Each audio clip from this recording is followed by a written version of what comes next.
Uber Eats 宣布要把台湾的扶贫打买落来，外界嘛正关心外送员的劳动权益。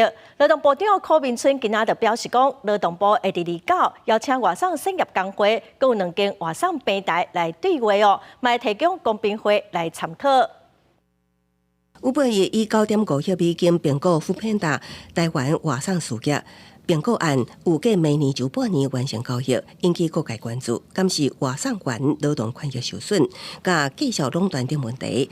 劳动部长柯明春透早到立法院维权委员会，强调劳动部29会邀请外送产业工会，甲2间外送平台业者展开对话会议。他们所重视的一直在呼吁的就是这个整个费用结构的公开透明化。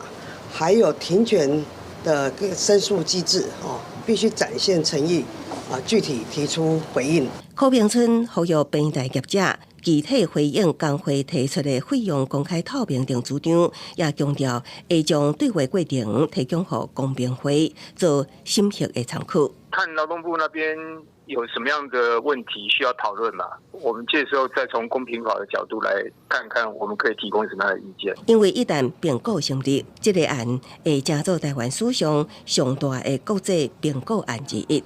立委认为，进前外国媒体对于并购案团加情节，批评公平会无事先做好防范。如果没有办法捍卫权益的话，那这样的结合不该让它通过。平台的这些劳工的权益一定要相对要更加全力的来为劳工把关。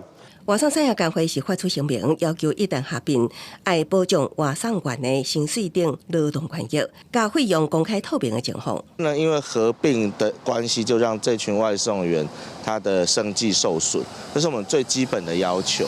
那至于工资部分，我们也是希望说，能够由政府来制定一个比较完善的运费计价公式。工会也讲到，因为目前有一寡经常人导致外送工作表现真好，那未来外送平台业者坚持外送员要有良民证，拢可能会冲击这个人的工作权，也是政府需要考量的争议点之一。